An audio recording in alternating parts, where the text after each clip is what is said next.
Today I'm making homemade chocolate syrup, which is based on the Nourishing Traditions carob sauce recipe. I make it with chocolate because that's better than carob. Carob may be a perfectly good thing on its own, but when you try to substitute it for chocolate, that's just bad. No one should do that.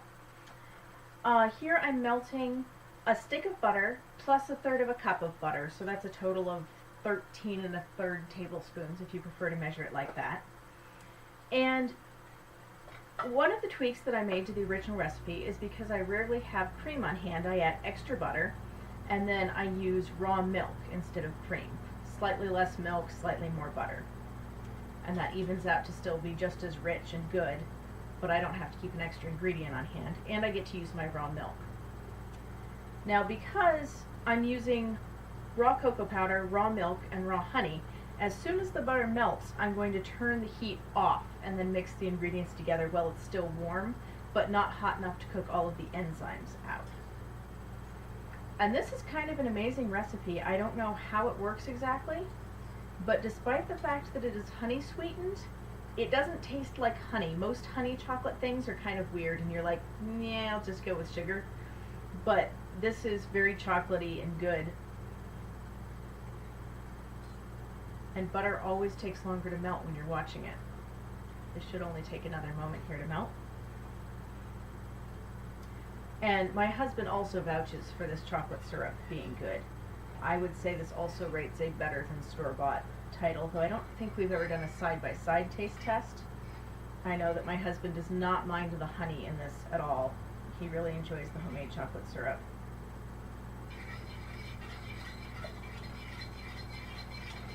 Alright, that's mostly melted. There's a couple little pieces in there that will continue to melt as it sits on the burner. And so I just add 2/3 cup of cocoa powder. And as I said, this happens to be raw cocoa powder. It doesn't have to be raw, but it adds extra nutrition. And 1/3 cup of honey. Again, using raw honey. And that's the cool thing about making homemade foods, is instead of things being bad for you or just okay when you buy them at the store so often, you can make desserts that are actively good for you and have all of those enzymes and nutrients that you just don't get in most pre-prepared food. And then I'm adding 3/4 cup of raw milk. And I'm going to whisk this all together here. Now, if you keep whisking this long enough and leave the heat on low, or rather, make it warm before you turn it off, the whole thing warm, this will actually turn into kind of a ganache-like substance, which is also amazing. I just whisk it for a couple of minutes till it starts to get thick and syrupy. But I've made it sometimes with even more butter, and I think that would make an amazing truffle filling because it just has the perfect truffle-like consistency after it's refrigerated. Whisking this is really a key to making it thicken up, especially since it's very low heat at the end with the raw ingredients. And if you whisk it too long, then you have ganache, which is not a bad thing either.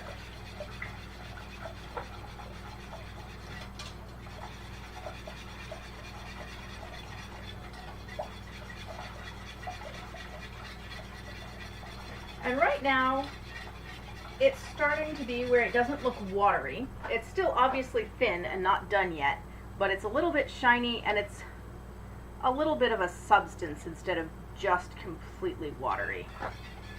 Has a little bit of body to it. And if you prefer, and you don't want to whisk this, or you don't care about your raw ingredients staying raw, or you're not using raw ingredients, then you can actually just cook this for a couple more minutes and not have to whisk it nearly as hard.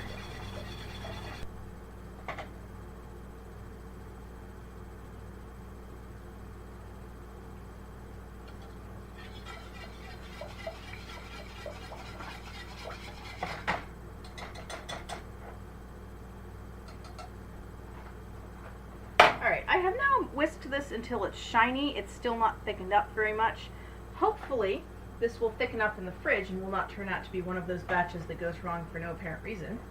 but if it does, then that will be funny, and I will post it anyway. So let's wait and see what happens. Also, I've just realized I forgot to put the vanilla into the chocolate syrup, and we don't want to leave that out. So this is my squeeze bottle that I was about to put in the fridge with the chocolate syrup in it.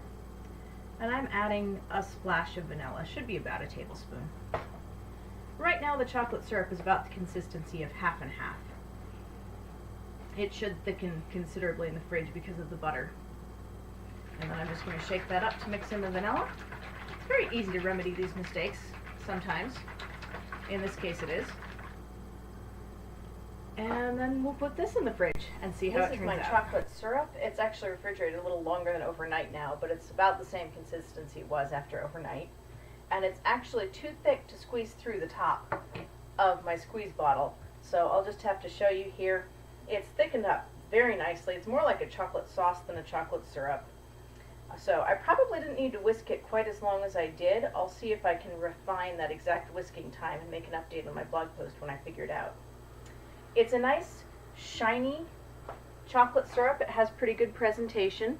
It is just a touch grainy looking. I don't know if you can even see that in the video or not, but it does dissolve just fine in milk. It's just the appearance is slightly grainy. So if you want a really super good presentation, you may want to go ahead and cook your chocolate syrup as opposed to turning it off and whisking it for thickness. But it is a super good, super healthy chocolate syrup recipe, so I hope you enjoy it.